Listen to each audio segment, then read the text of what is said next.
लखनऊ विश्वविद्यालय के शताब्दी समारोह के शुभारंभ कार्यक्रम में उपस्थित उत्तर प्रदेश शासन मेरे वरिष्ठ सहयोगी, उप मुख्यमंत्री और उच्च शिक्षा के मंत्री डॉक्टर दिनेश शर्मा जी, विभाग की राज्य मंत्री श्रीमती नीलिमा कटियार जी, विश्वविद्यालय के कुलपति प्रोफेसर आलोक राय जी,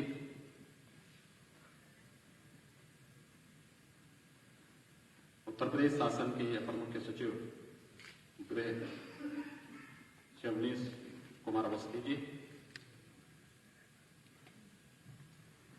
आज के इस शुभारंभ कार्यक्रम में उपस्थित विश्वविद्यालय के सभी आचार्यगण, सभी सम्मानित अतिथिगण, विश्वविद्यालय के सभी उपस्थित छात्र छात्राएं और वर्चुअली मेरे साथ जुड़े हुए हमारे सभी युवा ऊर्जा के प्रतीक, विश्वविद्यालय के हमारे सभी छात्र छात्राएं, मैं सबसे पहले लखनऊ विश्वविद्यालय को 100 वर्षों की एक शानदार यात्रा के लिए हृदय से बधाई देता हूं और विश्वविद्यालय परिवार अभिनंदन करता हूं कि अपने 100 वर्षों की इस जीवंत यात्रा को आगामी 100 वर्षों के लिए जीवंत बनाए रखने के लिए विश्वविद्यालय अपना शताब्दी वर्ष समारोह का आयोजन पूरी भव्यता के साथ वर्तमान चुनौतियों को बनाए रखते हुए, उन्हें ध्यान में रखते हुए आज उन कार्यक्रमों का शुभारंभ कर रहा है। मैं इसके लिए विश्वविद्यालय परिवार को हृदय से साधुवाद देते हुए इस साहसिक कदम के लिए हृदय से अभिनंदन भी करता हूं।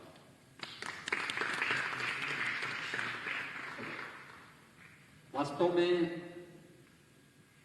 लखनऊ विश्वविद्यालय अपनी स्थापना के 100 वर्ष पूर्ण होने के साथ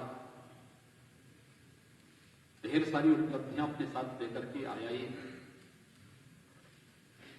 लेकिन यह स्थापना दिवस समारोह हमारे ऐसे समय में हो रहा है जहां एक और हमारे सामने चुनौती है वैश्विक महामारी कोविड-19 की, और दूसरी ओर हमारे सामने एक नई राष्ट्रीय शिक्षा नीति देश के यशस्वी प्रधानमंत्री के विजन के रूप में देशवासियों के सामने आई है। इन दोनों में से बहुत कुछ हम लोग ले सकते हैं। याद करना, किसी व्यक्ति, किसी संस्था या किसी समाज की योग्यता और क्षमता सामान्य अवसर पर तो हर एक अपनी क्षमता और योग्यता को प्रदर्शित कर सकता है, लेकिन चुनौती से उभरा हुआ आग से तपा हुआ सोना ही खरा होता है। और मुझे लगता है कि कोविड-19 के प्रोटोकॉल का पालन करते हुए हम शैक्षणिक जगत की गुणवत्ता को बनाए रखते हुए शैक्षिक क्षेत्र के शोध की उत्कृष्टता को पूरी मजबूती से आगे बढ़ाने के लिए जो एक मूल मंत्र लखनऊ विश्वविद्यालय की स्थापना के पीछे का ध्येय था, उस ध्येय वाक्य को बनाए रखते हुए लखनऊ विश्वविद्यालय ने कोविड-19 की इन चुनौतियों में न केवल तकनीक का उपयोग करते हुए वर्चुअल क्लासेस प्रारंभ की, अभी तो आदरणीय प्रधानमंत्री जी के वोकल फॉर लोकल यानी आत्मनिर्भर भारत की परिकल्पना को साकार करने के लिए किए जा रहे प्रयास इन 100 वर्षों की उपलब्धियों के साथ एक सोने में सुहागे का काम करता है। इसके लिए विश्वविद्यालय परिवार का को हृदय से मैं धन्यवाद देता हूं। मित्रों, जब 100 वर्षों की अपनी यात्रा को लखनऊ विश्वविद्यालय आज अपने उन सुनहरे स्मृतियों को एक बार स्मरण कर रहा है, ढेर सारी उपलब्धियां आपके पास, किसी शैक्षणिक संस्थान के पास अपनी उपलब्धियों में ये हो सकता है कि उन्होंने जीवन के अलग अलग क्षेत्रों में किस प्रकार की विभूतियों को आगे बढ़ा करके लोक कल्याण के लिए, राष्ट्र कल्याण के लिए, एक भारत श्रेष्ठ भारत की परिकल्पना को पूरा करने के लिए क्या कुछ किया है, क्या कुछ दिया है, इन सब को मूल्यांकन करने का एक अवसर भी इस 100 वर्षों की यात्रा हमें प्रदान कर रही है।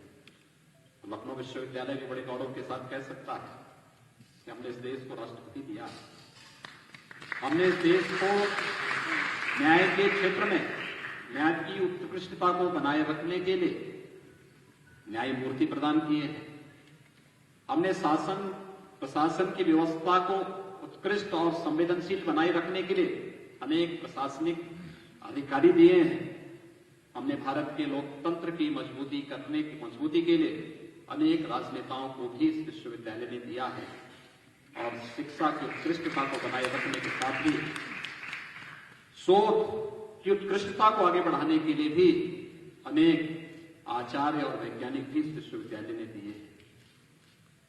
व्यापार और निवेश के क्षेत्र में कार्य करने वाले अनेक उद्योगपति भी लखनऊ विश्वविद्यालय ने दिए हैं। तो स्वाभाविक रूप से एक लंबी श्रृंखला है, उस लंबी श्रृंखला को सजोने का एक अवसर भी यह अवसर हमें प्रदान कर रहा है, क्योंकि जब हम अपना मूल्यांकन करेंगे तो मूल्यांकन में ये सब एक एक नग, एक एक उपलब्धि के रूप में लखनऊ विश्वविद्यालय के साथ जुड़ती हुई दिखाई देगी और लखनऊ विश्वविद्यालय अपने स्वयं के मूल्यांकन का एक अवसर अपने पास ढूंढ पाएगा। याद रखना, भारतीय मनीषा ने जब ज्ञान की बात की, उसने कभी ये नहीं कहा कि परीक्षा पास कर लेना ही सच्चा ज्ञान है। सा विद्या या विमुक्त ये। हमने जो राष्ट्रीय शिक्षा नीति इसी वर्ष आई है और अलग अलग चरणों में इसे लागू करते हुए 2022 तक पूरे देश के अंदर राष्ट्रीय शिक्षा नीति पूरी तरह लागू होगी। इसका उद्देश्य भी यही है, सा विद्याया विमुक्तये, यानी ज्ञान केवल एक सैद्धांतिक पक्ष नहीं है, उसका एक व्यावहारिक पक्ष भी है। और जब दोनों में हम समन्वय स्थापित करेंगे तो कोई भी हमारा नौजवान अपना सर्टिफिकेट, अपना डिग्री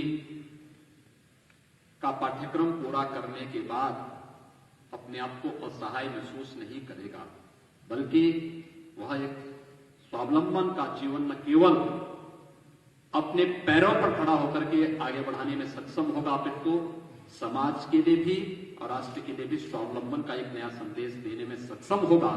यह इस राष्ट्रीय शिक्षा नीति के साथ आज जोड़ने का जो कार्य प्रधानमंत्री मोदी जी के कारण प्रारंभ हुआ है,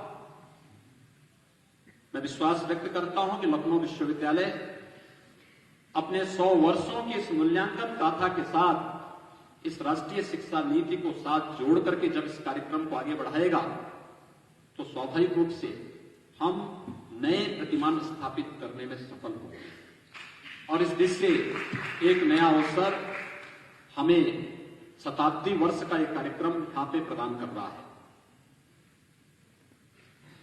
मैं अक्सर इस बात को देखता हूं और मैंने पिछली बार भी लखनऊ विश्वविद्यालय के कार्यक्रम में यहां पर आकर के तब भी मैंने इस बारे में अनुरोध किया था और मैं अक्सर इस बात को देखता हूं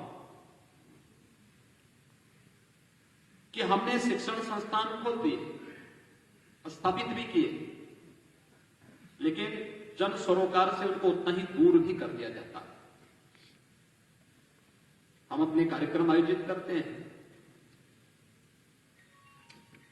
और खासतौर पर अगर शिक्षण संस्थानों की आप बात करते हैं तो शिक्षण संस्थानों में केवल छात्र ही उसका एक हिस्सा नहीं होता, एक पार्ट नहीं होता है, और केवल शिक्षक भी नहीं होता है, अभिभावक की भी उतनी बड़ी भूमिका होती है, वहां से जुड़े हुए पुरातन छात्रों की भी बड़ी भूमिका होती है। उसमें से बहुत सारे लोग जीवन के अलग अलग क्षेत्रों की जानकारी रखते हैं, अभिभावक भी अलग अलग पृष्ठभूमि से जुड़े होंगे, उनके पास भी जीवन के अलग अलग क्षेत्रों के बारे में कुछ न कुछ जानकारी जरूर होगी। और याद रखना, ज्ञान का क्षेत्र बहुत विराट है, बहुत विस्तृत है, उसे हम एक सीमित दायरे तक कैद करके नहीं रख सकते। इन सब के साथ बेहतर संवाद के माध्यम से जब हम किसी कार्यक्रम को आगे बढ़ाएंगे तो उसका जो परिणाम आएगा वह उस ज्ञान की गुणवत्ता को बनाए रखने के साथ ही आपके शोध की उत्कृष्टता को भी एक नए स्तर तक पहुंचाने में बहुत निर्णायक भूमिका का निर्वहन कर सकता है। और मैं इसीलिए इस बात को बार बार सभी शिक्षण संस्थानों से कहता हूं कि केवल संस्थान स्थापित करने से नहीं, हमने स्थानीय स्तर पर आम जनमानस के साथ जुड़ने और स्थानीय समस्याओं से अपने आप को जोड़ने के लिए कौन सा कार्य प्रारंभ किया। अक्सर होता कोई चुनौती आती है, हम सब हाथ पे हाथ धरे हुए बैठे रहते हैं। लखनऊ विश्वविद्यालय चुनौती आई, उन्होंने सैनिटाइजर बनाना प्रारंभ कर दिया। केमिस्ट्री की लैब आपके पास है, आप कर सकते थे, कोई भी कर सकता था। और मुझे लगता है हर कस्बे में एक कोई ना कोई इंटर कॉलेज है, कोई ना कोई डिग्री कॉलेज है, केमिस्ट्री और बायोलॉजी की लैब सबके पास है। वे लोग वहां पर सैनिटाइजर बनाने का काम हर एक स्तर पर हो सकता था, एक सामान्य फार्मूला था। हम उस सूत्र का उपयोग करते हुए, इस कार्य को करते हुए लोगों को इसके प्रति जागरूक कर सकते थे। लेकिन चूंकि हमें इस प्रकार की प्रेरणा नहीं थी, इसलिए हर एक व्यक्ति अपने को केवल इस भरोसे था कि जब सरकार की तरफ से सैनिटाइजर आएगा, सरकार की तरफ से जब एक पहल होगी, तब हम इस कार्यक्रम को आगे बढ़ाएंगे। देखिए, कोई भी समाज तब तक स्वावलंबी और आत्मनिर्भर नहीं बन सकता जब तक वह सरकार का पिछलग्गू होगा। समाज जब आगे चलेगा, सरकारें पीछे रहेंगी, तो कोई भी समाज और कोई भी राष्ट्र आत्मनिर्भर बन सकता है, स्वावलंबी बन सकता है, और स्वावलंबी समाज ही आत्मनिर्भरता की गारंटी हो सकता है। लेकिन जब सरकार आगे रहेगी और समाज पीछे रहेगा, तो हमें हर छोटी बड़ी जरूरत के लिए सरकार पे निर्भर रहना पड़ेगा। और दुर्भाग्य से हम लोगों ने आजादी के बाद इस देश को उसी दिशा में ले जाने का प्रयास किया, और आज प्रधानमंत्री मोदी जी ने राष्ट्रीय शिक्षा नीति के माध्यम से एक बार फिर से समाज को आगे करके और सरकार को इसके माध्यम से समाज को स्वावलंबन और आत्मनिर्भरता की ओर ले जाने का जो एक अभिनव प्रयोग प्रारंभ किया है, यही न केवल एक भारत श्रेष्ठ भारत का मूल मंत्र है, बल्कि आत्मनिर्भर भारत का भी मूल मंत्र यहीं से प्रारंभ होता है। हम लोगों को उस दिशा में प्रारंभ करना होगा। और खासतौर पर उत्तर प्रदेश सरकार ने जो एक कार्यक्रम प्रारंभ किया, मुझे याद है जब 2018 में उत्तर प्रदेश की प्रथम स्थापना दिवस के कार्यक्रम में उत्तर प्रदेश के स्थापना दिवस का कार्यक्रम उत्तर प्रदेश शासन के स्तर पर नहीं मनाया जाता था, जनता के स्तर पर भी नहीं। मुंबई में एक कार्यक्रम होता था, शेष अन्य जगह इस प्रकार के कार्यक्रम नहीं होते थे।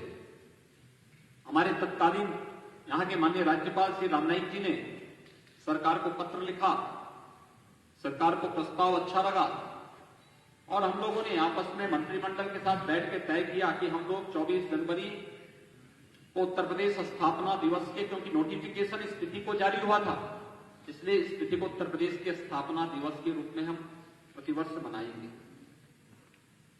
राज्य स्तर पर भी, जनपद स्तर पर भी समारोह होने लगे। लेकिन प्रथम स्थापना दिवस का कार्यक्रम 69 वर्षों के बाद उत्तर प्रदेश मना रहा है। क्या इसके पीछे कौन सा ऐसा कार्यक्रम हम प्रारंभ करें जो कार्यक्रम इसके साथ, इसकी स्मृतियों के साथ जुड़ सके और उत्तर प्रदेश वासियों को आत्मनिर्भरता की ओर भी अग्रसर कर सके। और उस समय 2018 में हम लोगों ने प्रारंभ किया था एक जनपद एक उत्पाद का अभिनव कार्यक्रम, वन डिस्ट्रिक्ट वन प्रोडक्ट। और आज आप देख रहे होंगे कि पूरे देश के अंदर केंद्रीय बजट में भी, यूनियन बजट में भी आज इसका प्रावधान हो रहा है कि वन डिस्ट्रिक्ट वन प्रोडक्ट के उत्तर प्रदेश शासन की इस अभिनव योजना को पूरे देश के अंदर लागू करके हर एक जनपद को उसको अपने उत्पाद को पहचानने, उसकी ब्रांडिंग, उसकी मार्केटिंग, उसकी डिजाइनिंग, इन सब को प्रमोट करने की दिशा में आगे बढ़ना चाहिए। और वोकल फॉर लोकल की का कॉन्सेप्ट यहीं से प्रारंभ होता है। यही आत्मनिर्भर भारत की मजबूत कड़ी बन सकती है, यही आत्मनिर्भर भारत की मजबूत नींव बन सकती है। और उस आत्मनिर्भर भारत की मजबूत कड़ी के साथ अगर हमारे शिक्षण संस्थान जुड़ जाएं, हमारे विश्वविद्यालय, हमारे महाविद्यालय, हमारे तकनीकी संस्थान, ये सभी इसके साथ जुड़ जाते हैं, तो मुझे लगता है कि हर एक हाथ को काम और हर एक खेत को पानी देने में फिर कहीं कोई देर नहीं लगने वाली है। रोजगार की व्यापक संभावना इससे विकसित होने वाली है। हर एक नौजवान, मुझे याद है मैंने एक बार एक तकनीकी संस्थान के 20 छात्रों को अपने पास बुलाया। मैंने उनसे इस बारे में पूछा, मैंने कहा आप लोग क्या करना चाहते हैं? 20 में से 15 छात्र ऐसे थे जिन्होंने मुझे इस बारे में कहा कि हमें कोई सरकारी नौकरी नहीं, हमें अपना स्वयं का स्टार्टअप स्थापित करना है। स्टार्टअप स्थापित करने के लिए कुछ पूंजी की आवश्यकता हमें तात्कालिक रूप से पड़ेगी। क्या इसके लिए शासन की कोई स्कीम है? मैंने उसको देखा, मैंने कभी आप कैसी बात कर रहे हैं? सरकार का इतना प्रचार होता है, प्रधानमंत्री मोदी जी ने देश के अंदर प्रधानमंत्री बनने के बाद नई स्टार्टअप की नीति लागू की, नई स्टैंडअप की नीति लागू की, प्रधानमंत्री मुद्रा योजना उन्होंने लागू की, मेक इन इंडिया की योजना को, डिजिटल इंडिया की नीति को लागू की। और ये सब क्या हम स्कूल कॉलेजेस में, सब संस्थानों में क्या हम इन योजनाओं के बारे में जानकारी नहीं देते हैं क्या? और छात्र अपना स्टार्टअप स्थापित करना चाहते हैं।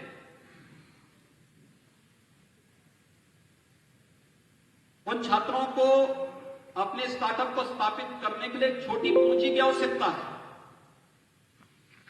लेकिन हमने प्रधानमंत्री मुद्रा योजना के बारे में उन छात्रों को अवगत नहीं कराया। और इसका परिणाम है कि जो छात्र अपने नवाचार के माध्यम से शासन की योजनाओं के साथ जुड़कर स्वयं का स्टार्टअप स्थापित करके ढेर सारे रोजगार और नौकरी की संभावनाओं को आगे बढ़ा सकते थे, उन छात्र छात्राओं को शासन की योजनाओं के साथ न जोड़ने के कारण वे उनसे वंचित हैं और वे चाहते हुए भी उनको नौकरी के लिए भटकना पड़ता है। हमें कहीं न कहीं सोचना पड़ेगा। वोकल फॉर लोकल के बारे में,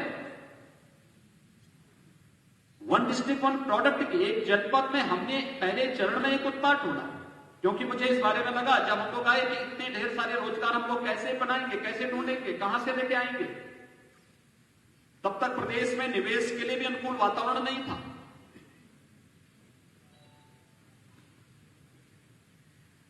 हमने एक एक जनपद की मैपिंग करवाई और एक एक जनपद की मैपिंग के बाद हमारे सामने जो बात सामने आई कि ये प्रदेश तो इस विषय बहुत समृद्धशाली रहा है।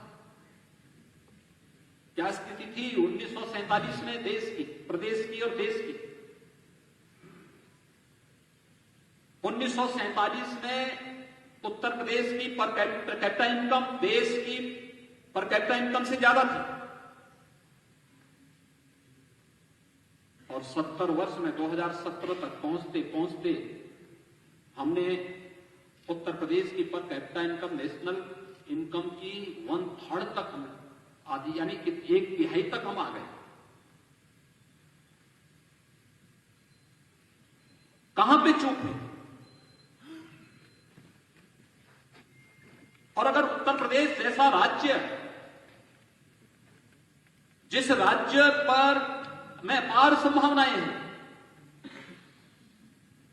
इस राज्य में प्रति व्यक्ति आय कम होगी, यहां का ऊर्जावान नौजवान यहां से पलायन करेगा, अगर यहां के रोजगार की संभावनाएं क्षीण होंगी और यहां के परंपरागत उद्यम और उत्पाद को हम आगे नहीं बढ़ा पाएंगे तो फिर इसका प्रभाव नेशनल एवरेज में पड़ेगा ही पड़ेगा, क्योंकि देश का हर छठा व्यक्ति उत्तर प्रदेश में निवास करता है। अगर हमें भारत को आत्मनिर्भर बनाना है तो आत्मनिर्भर की वह शुरुआत उत्तर प्रदेश से होती है। अगर हमें भारत को स्वावलंबी बनाना है तो इसके लिए उत्तर प्रदेश। स्वच्छ भारत मिशन के बारे में यही बात चल रही थी। जब आजादी के बाद पहली बार देश के प्रधानमंत्री जी ने देश के अंदर न केवल स्वच्छता के माध्यम से स्वास्थ्य की गारंटी की बात की और देश के नागरिकों का आह्वान किया कि यह न केवल हमारे स्वास्थ्य की गारंटी है बल्कि नारी गरिमा के सम्मान की रक्षा भी, तो प्रश्न खड़ा हुआ उत्तर प्रदेश में क्या होगा? क्योंकि अकेले उत्तर प्रदेश में 2,61,00,000 से अधिक शौचालय बनने थे। पहले 2.5 वर्ष में मात्र 43 लाख बन पाए थे। शेष 2.5 वर्ष के अंदर शेष शौचालय कैसे बन पाएंगे? लेकिन हमारे पास उस प्रकार की प्रतिभाएं थी, हमारे पास उस प्रकार का मैन पावर था, हमारे पास उस प्रकार के संस्थान थे जहां पे हम ट्रेनिंग दे सके, जहां पे हम उन्हें एकजुट करके 10 दिन 15 दिन का एक सामान्य ट्रेनिंग दे करके उन्हें इस योग्य बना सकें कि वे राजमिस्त्री के रूप में काम कर सकें, हेड मिस्त्री के रूप में काम कर सकें। एक मॉडल दे करके कि नहीं, इन कार्यक्रमों को इस रूप में आगे बढ़ाना है। और हमें 2.5 वर्ष में 2,61,00,000 शौचालय बनाने थे। जब हम लोगों ने सभी को जोड़ा आपस में, हमारे पास मैन पावर, हमारे पास लोग तो थे, उनकी ट्रेनिंग नहीं थी, उनकी ट्रेनिंग के कार्यक्रमों को हम लोगों ने एक साथ दिया। हमारे पास मटेरियल भी था, उस मटेरियल की उपलब्धता हो सके इसके लिए प्रशासनिक मशीनरी ने मिलकर के कार्य किया और उसका परिणाम था कि हमारे सामने था 5 वर्ष में 2,61,00,000 शौचालय बनाने का, लेकिन पहले 2.5 वर्ष बीत गए क्योंकि शासन ने रुचि नहीं दी। कुल 43 लाख ही स्थान करके बन पाए थे, अगले 2.5 वर्ष के अंदर बनाने थे। और इच्छा शक्ति हो तो सब संभव हो सकता है। हमने मात्र 1.5 वर्ष में 2,61,00,000 शौचालय उत्तर प्रदेश के अंदर बना करके स्वच्छ भारत मिशन की सफलता में सबसे बड़ा योगदान उत्तर प्रदेश ने दिया। ऐसे ही आत्मनिर्भर भारत में भी और आदरणीय प्रधानमंत्री जी के $5 ट्रिलियन की इकोनॉमी भारत को बनाने के लिए किए जा रहे आह्वान में उत्तर प्रदेश की भूमिका सबसे बड़ी हो सकती है और वह ऊर्जा, उस प्रकार का पोटेंशियल उत्तर प्रदेश के अंदर मौजूद है। इसके लिए हमारे संस्थानों को आगे आना पड़ेगा और इसीलिए मैं कह रहा था कि जन सरोकार से हमारा कोई संबंध है या नहीं है, हमें आत्ममंथन करने की आवश्यकता है। क्यों नहीं हमारे शिक्षण संस्थान जन सरोकार से जुड़ पाते हैं? हम एक सामान्य नागरिक को उसके भरोसे क्यों छोड़ देते हैं? क्यों नहीं हम उसके बीच में कुछ विशेष कार्यक्रम आयोजित करते हैं? और खासतौर पर जो मैंने आपको कहा, दो चीजें हो जाएं, एक vocal for local, one district one product के प्रति शिक्षण संस्थानों की सक्रियता, और दूसरा शासन की नीतियों के प्रति इन योजनाओं की जानकारी और उनसे अपने युवाओं को अवगत कराना, अपने छात्र छात्राओं को अवगत कराना। मैं प्रदेश के उत्कृष्ट तकनीकी संस्थान के छात्रों से जब संवाद करता हूं तो 15 में से 20 में से 15 छात्र ऐसे होते हैं जो कहते हैं कि हमें अपना स्टार्टअप स्थापित करना चाहते हैं, हम नौकरी के चक्कर में नहीं पड़ना चाहते, लेकिन स्टार्टअप स्थापित करने के लिए लगने वाली पूंजी कहां से आएगी, ये हमारी चिंता का विषय है। और जबकि उससे 3 वर्ष पहले ही भारत के अंदर नई स्टार्टअप की नीति आ चुकी थी और प्रधानमंत्री मुद्रा योजना घोषित हो चुकी थी। इसका मतलब ये है हम ज्ञान से अपने आप को अपडेट नहीं कर पा रहे हैं और अपने संस्थानों को शासन की योजनाओं के साथ नहीं जोड़ पा रहे हैं। हमें दोनों चीजें करनी होगी। लोकल की समस्याओं को जानने के लिए कैसे हम लोकल स्तर पर आत्मनिर्भरता का एक मंत्र आगे बढ़ा सकते हैं, लेकिन साथ साथ शासन की योजनाओं को, स्टार्टअप इंडिया की, स्टैंड अप इंडिया की, डिजिटल इंडिया की, या फिर प्रधानमंत्री मुद्रा योजना की, या मुख्यमंत्री युवा रोजगार योजना की, जो भी कार्यक्रम है, इन सभी योजनाओं को कैसे हम अपने संस्थानों के साथ जोड़ करके कुछ भी लोगों को हम आगे बढ़ा सकें तो अन्यों के लिए प्रेरित हो सकते हैं, अन्य लोग उससे प्रेरणा प्राप्त कर सकते हैं और कहीं ना कहीं इसका भाव आपको हर एक स्तर पर देखने को मिलता होगा। वह युवा भटकता है। हम लोगों ने दूसरी योजना लागू की अगले 2019 में, 24 जनवरी 2019 को, वह थी विश्वकर्मा श्रम सम्मान की और माटी कला बोर्ड की। आपने माटी कला बोर्ड का चमत्कार इस बार देखा होगा दीपावली के अवसर पर। हर घर में मिट्टी के दीप जले हैं और बहुत सारी जगह गोबर के दीप भी जले। मुझे याद है यहां पे हमारे अपर मुख्य सचिव गृह श्री अवनीश अवस्थी बैठे हुए हैं, वे धर्मार्थ कार्य विभाग के भी अपर मुख्य सचिव। अयोध्या में दीपावली का आयोजन होना था 2017 में। आयोजन कैसे हो, इसके बारे में जब चर्चा प्रारंभ हुई तो मैंने कहा दीपावली का उत्सव, दीपावली के उत्सव को अयोध्या के साथ जोड़ा जाना चाहिए। इन लोगों ने कहा कितने दीपक जलेंगे? मैंने कहा क्या 51,000 दीपक जल सकते हैं? पता लगाया गया अयोध्या में 51,000 दीपक मिट्टी के नहीं। हम लोगों ने पूरे प्रदेश से 51,000 दीपक इकट्ठा करवाए थे और तब अयोध्या में हम दीपोत्सव के कार्यक्रम को संपन्न कर पाए थे। और इस वर्ष मैं पूरी अयोध्या की बात नहीं कर रहा हूं, केवल राम जी की पेड़ी के उस एक क्षेत्र की बात कर रहा हूं जहां पे 6,04,000 से अधिक दीपक जले थे और सभी मिट्टी के थे, सभी लोकल बने थे। माटी कला बोर्ड से बनाने वाले वहां के स्थानीय लोगों ने सभी मिट्टी के दीपक बनाए थे। यहां लखनऊ में एक प्रदर्शनी लगी थी माटी कला बोर्ड की, और माटी कला बोर्ड की जो प्रदर्शनी लगी थी इसमें जितने भी इस क्षेत्र में, इस फील्ड में कार्य करने वाले लोग हैं, उन लोगों को अपनी प्रदर्शनी में अपने उत्पाद लेकर के आने के लिए आमंत्रित किया गया था। हमने गोरखपुर का जो उत्पाद रखा है वो टेराकोटा रखा है। टेराकोटा गोरखपुर के एक गांव में, गोरखपुर जिला मुख्यालय से लगभग 15 किलोमीटर उत्तर दिशा में गांव पड़ता है। उस गांव में कुम्हार जाति के लोग हैं मेरे संसदीय क्षेत्र का हिस्सा था।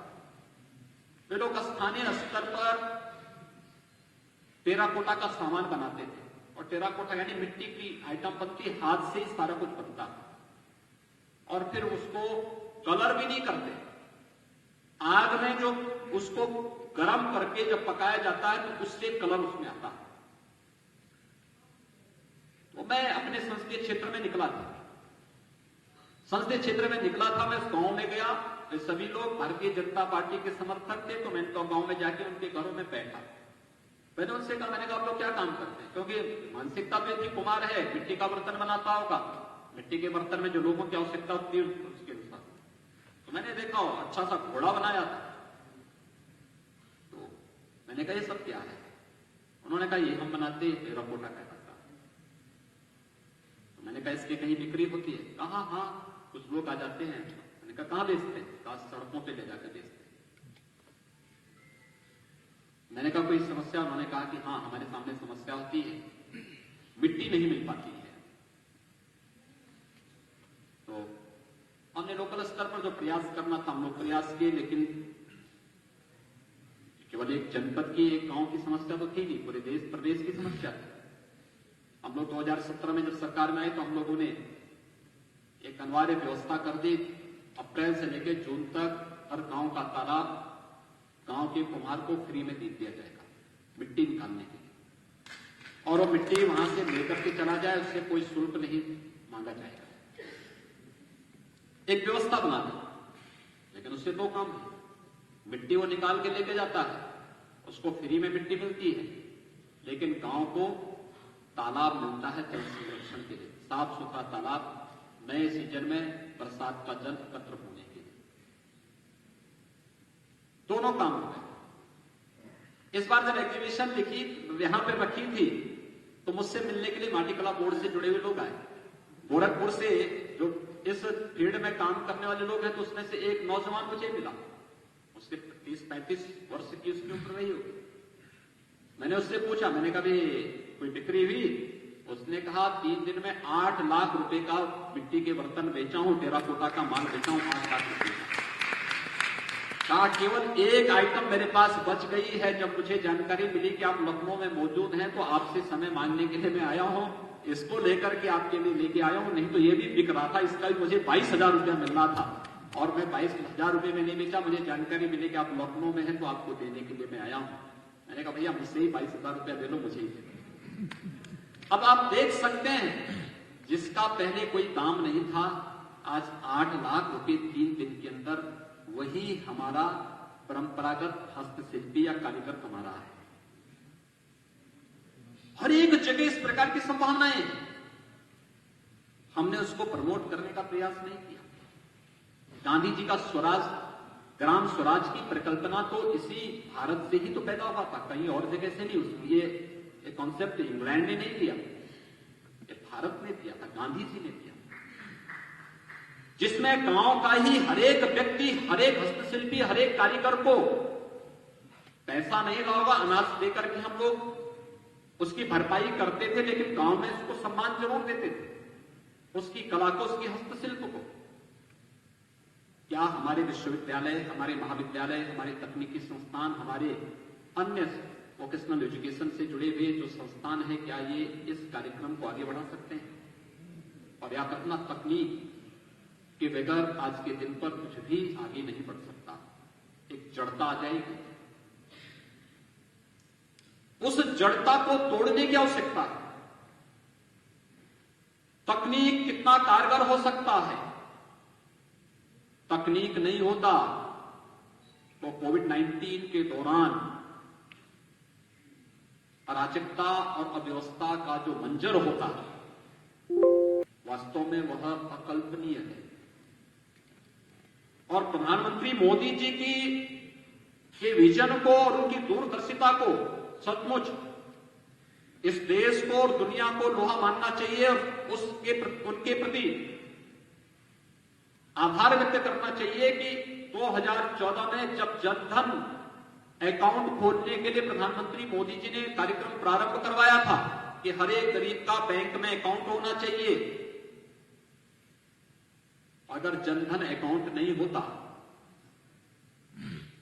तो क्या गरीबों तक शासन की सुविधा पहुंच पाती? और इतना मैन पावर कहां से हम लोग लेके आते हैं? आज तो जनधन अकाउंट धारी हर महिला के खाते में पैसा जाना है। एक क्लिक किया, पैसा उतने करोड़ लोगों के खातों में चला गया। प्रदेश के अंदर 2 करोड़ से अधिक किसानों के खाते में प्रधानमंत्री किसान सम्मान निधि का पैसा जाना था। इसके लिए एक क्लिक किया, 2 करोड़ लोगों के अकाउंट में पैसा चला गया। हमें प्रदेश के अंदर 87 लाख वृद्धावस्था पेंशनधारी, निराश्रित महिला पेंशनधारी और दिव्यांग पेंशनधारी जो लाभार्थी थे उनके खातों में पैसा भेजना था। हमने एक क्लिक किया और पैसा उनके अकाउंट में पहुंच गया। ये तकनीक का कमाल है और बीच में कोई हेर-फेर भी नहीं हो सकता। ऐसा भी नहीं कि अगर 2000 रुपया जा रहा है कि भाई देखो 1500 ही जाएगा, 500 रुपये नहीं जाएगा। और ये भी कोई नहीं कह सकता कि हम 100 रुपया भेजते हैं, नीचे 10 ही रुपया पहुंच रहा है। आज तो 100 भेज रहे हैं तो 100 का 100 लाभार्थी के खाते में जा रहा है। कोई बीच में उसको, कोई मीडिएटर बीच में उसमें कोई घालमेल नहीं कर सकता है, अपना हिस्सा लेने का तो साहस नहीं कर सकता है। ये है तकनीक का लाभ। और तकनीक का लाभ किस रूप में हुआ है? जो वर्चुअल क्लासेज चली। आज मुझे बहुत अच्छा लगता है जब मैं छोटे बच्चों से बातचीत करता हूं। बहुत सारे लोग आते हैं अपने छोटे बच्चों को लेकर, उनसे पूछता हूं तुम लोग स्कूल नहीं जाते हो? कहते हैं साहब ऑनलाइन क्लास पढ़ रहे हैं। आप कैसे कह रहे हैं पढ़ाई नहीं कर रहे हैं? कोविड है, हम स्कूल नहीं जा रहे हैं, स्कूल नहीं खुल रहा है, लेकिन क्लासेस तो हमारी ऑनलाइन चल रही। छोटे छोटे बच्चे बोलते हैं, यानी जो फर्स्ट में है, सेकंड में है, वे सब बच्चे बोल रहे हैं हम ऑनलाइन क्लास पढ़ रहे हैं। वर्चुअल क्लासेज, ई कंटेंट ने एक चेंज किया है, ज्ञान के दायरे को बढ़ाया है। लखनऊ विश्वविद्यालय ने जो कार्य इस दिशा में किया, बहुत सराहनीय पहल थी। डिजिटल लाइब्रेरी के माध्यम से नई नई चीजें देखने को मिली है। एक नई प्रतिस्पर्धा प्रारंभ हुई है। ये चीजें इस बात को बताती हैं कि जितना विस्तृत हम कर सकेंगे ज्ञान के दायरे को और जितना व्यवहारिक बना पाएंगे, वह उतना ही उत्कृष्ट रूप में हम सबकी छवि को और हम सबको प्रस्तुत करने में सहायक होगा। लखनऊ विश्वविद्यालय का 100 वर्षों का जो एक 100 वर्षों का एक कालखंड है, यानी उपलब्धियों से भरा पड़ा है। याद रखना, अपनी उपलब्धियों पर गौरव की अनुभूति करना, लेकिन साथ साथ अपनी कमियों का भी मूल्यांकन समय समय पर करके उसका परिमार्जन करने की तैयारी करना है। व्यक्ति, संस्था या समाज, उसके आदर्श क्या हैं, कौन है, ये उसके आगे की यात्रा तय करती है। और जब हम लोग इस सभागार में आए, मुझे बहुत अच्छा लगा। मैं सभागार में आया, मैं ऊपर देख रहा था, संत तुलसीदास जी हैं, महर्षि भारद्वाज हैं, तारा मिहिर हैं, ऋषि कणाद हैं, सुश्रुत हैं, रामानुजम और आर्यभट्ट के चित्र यहां पर इस बात को प्रस्तुत करते हैं कि हम लोग अपनी ज्ञान की यात्रा को कहां और किस दिशा में ले जाना चाहते हैं। मुझे विश्वास है कोविड-19 की चुनौतियों के बावजूद हमारे उप मुख्यमंत्री डॉक्टर दिनेश शर्मा जी के नेतृत्व में उत्तर प्रदेश के अंदर शिक्षा विभाग ने जो अच्छे कार्य किए हैं, हर एक क्षेत्र में कुछ न कुछ परिवर्तन हुआ। और मुझे लगता है राष्ट्रीय शिक्षा नीति जब लागू हुई तो सबसे पहले उसका प्रेजेंटेशन और उसकी तैयारी उत्तर प्रदेश ने देश के सामने प्रस्तुत किया कि हाँ हमने, क्योंकि स्टीयरिंग कमेटी हम लोगों ने, शासन ने डॉक्टर दिनेश शर्मा जी के नेतृत्व में बनाई और उन्होंने उस दिशा में लगातार बैठकें, लगातार माननीय राज्यपाल जी का मार्गदर्शन देकर के इन कार्यक्रमों को आगे बढ़ाना प्रारंभ किया। तो देश के अनेक संस्थान हमारे साथ बैठक करते हैं, पूछते हैं क्या इसमें प्रोग्रेस है यूपी की। उनको लगता है कि जो लोग तैयार होकर के आते हैं वो काम पहले यहां हो चुका होता है, ये उत्तर प्रदेश की तैयारी को प्रस्तुत करता है। दूसरा, यहां पर शैक्षिक कैलेंडर को जारी करते हुए शैक्षिक सत्र व्यवस्थित तरीके से उच्च शिक्षण का हो, माध्यमिक शिक्षा का हो, बेसिक शिक्षा का हो, नियमित रूप से आगे बढ़ रहा है। नकल विहीन परीक्षा हो, लेकिन एक शिक्षा की गुणवत्ता से युक्त माहौल हमारी शिक्षण संस्थानों में हो, इस पर भी बेहतर कार्य यहां पर हुआ। और इस दिशा में जो अलग अलग विश्वविद्यालयों के लिए कुछ नए स्थानीय स्तर पर शोध पीठ स्थापित करने की कार्रवाई प्रारंभ हुई। अगर लखनऊ विश्वविद्यालय में ही आप देखें, महात्मा गांधी अंतर्राष्ट्रीय रोजगार पीठ की स्थापना यहां पर हुई। पंडित दीनदयाल उपाध्याय शोध पीठ की स्थापना इस विश्वविद्यालय में की गई। अटल सुशासन पीठ की स्थापना भी इस विश्वविद्यालय में की गई। भावराव देवरस शोध पीठ की स्थापना भी इस विश्वविद्यालय में की गई। और कश्मीर शैव दर्शन और सौंदर्य शास्त्र पर अध्ययन और शोध के लिए भी अभिनव गुप्त के नाम पर भी एक शोध पीठ की स्थापना यहां पर की गई।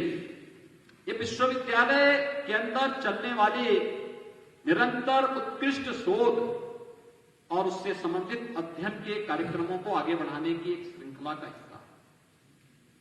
उत्तर प्रदेश शासन ने ही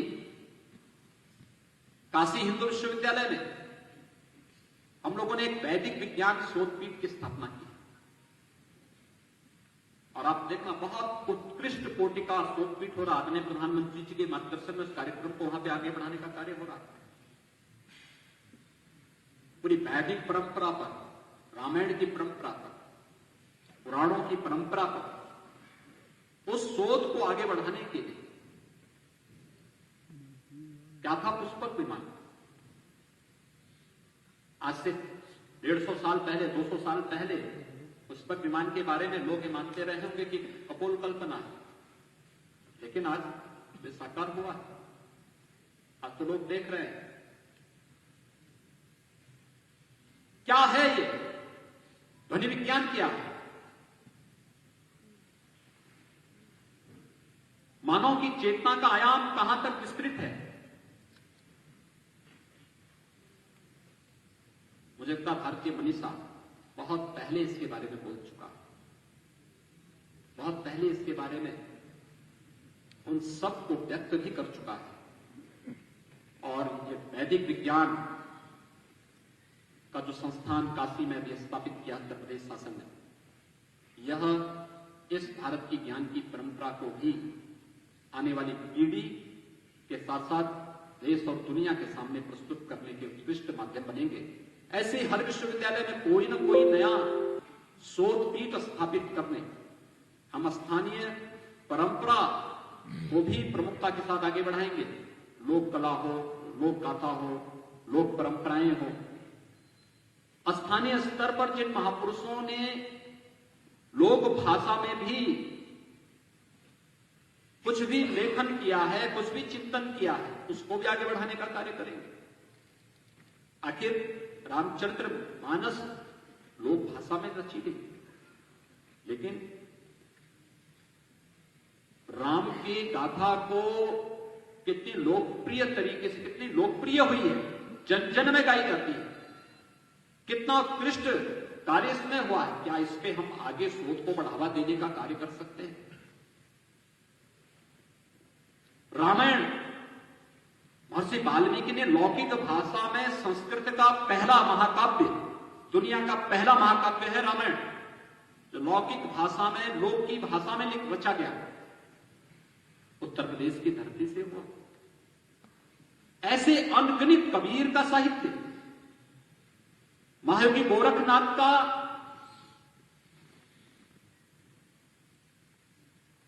जो योग की परंपरा है, योग की दोनों परंपराएं आपको देखने को मिलती होंगी। एक परंपरा वह जो हम दार्शनिक स्वरूप में, जिसे हम अष्टांग योग के रूप में मान लेते हैं, लेकिन एक परंपरा वह जो इसका व्यावहारिक स्वरूप हो, और व्यवहारिक स्वरूप में योग इस रूप में आज जब 21 जून की तिथि को दुनिया विश्व योग दिवस के रूप में मनाती है, तो भारत की ऋषि परंपरा के प्रति नतमस्तक होती हुई दिखाई देती है। प्रधानमंत्री मोदी जी ने वैश्विक मंच पर योग की परंपरा को स्थापित करने का कार्य रहा हो, या फिर कुंभ को वैश्विक स्तर पर पहुंचा करके मानवता के मूर्त सांस्कृतिक धरोहर के रूप में हम इसे सम्मान दिला सकें, यह कार्य उसी रूप में आगे बढ़ाने का कार्य, उसी श्रृंखला का हिस्सा है। योग और कुंभ की परंपराएं अगर वैश्विक मंच पर स्थापित हो सकती है, तो अन्य कार्यक्रम स्थानीय स्तर पर अगर हम उसको प्रोत्साहित करें, अलग अलग भाषा में, अवधी में, भोजपुरी में, मैथिली में, बुंदेलखंडी में, ब्रज में अनेक उत्कृष्ट काव्य रचे गए, अनेक ऐसे कार्यक्रम और लोक कलाएं और लोक गाथाएं हैं जिन्हें संरक्षण करने का कार्य भी हमारी संस्थानों को करना पड़ेगा, क्योंकि लोक परंपरा, लोक संस्कृति और लोक से जुड़ी हुई परंपराओं का संरक्षण अगर स्थानीय स्तर पर हम लोग कर सकें, अलग अलग संस्थान अलग अलग कार्यों को लेकर के आगे बढ़ता है, तो मुझे लगता है कि यह आत्मनिर्भर भारत की एक नई पूंजी के रूप में आगे बढ़ सकता है। और मुझे विश्वास है कि जब 100 वर्षों की इस यात्रा को हम लेकर के आगे बढ़ रहे हैं, हमारे लिए गौरव का क्षण भी है, हमारे लिए अपना मूल्यांकन करने का अवसर भी है। और इन सभी कार्यक्रमों को आगे बढ़ाने में लखनऊ विश्वविद्यालय सफलतापूर्वक आगे बढ़ेगा। एक अच्छी शुरुआत विश्वविद्यालय ने प्रारंभ की है कि हम तकनीक के साथ भी जुड़ रहे हैं, लोग के साथ भी जुड़ रहे हैं, आत्मनिर्भर भारत की परिकल्पना को साकार करने की दिशा में भी महत्वपूर्ण कदम उठा रहे हैं। और साथ साथ हम लोगों ने यह भी तय किया है कि हम लोकल उत्पाद को स्थानीय स्तर पर कैसे प्रमोट कर सकते हैं। और मुझे लगता है कि उत्तर प्रदेश जैसा समृद्धशाली राज्य अन्यत्र नहीं मिल पाएगा। इस दिशा में ठोस प्रयास किए जाने की आवश्यकता है। मैं एक बार फिर से लखनऊ विश्वविद्यालय के शताब्दी वर्ष के शुभारंभ के अवसर पर लखनऊ विश्वविद्यालय परिवार को हृदय से बधाई देता हूं।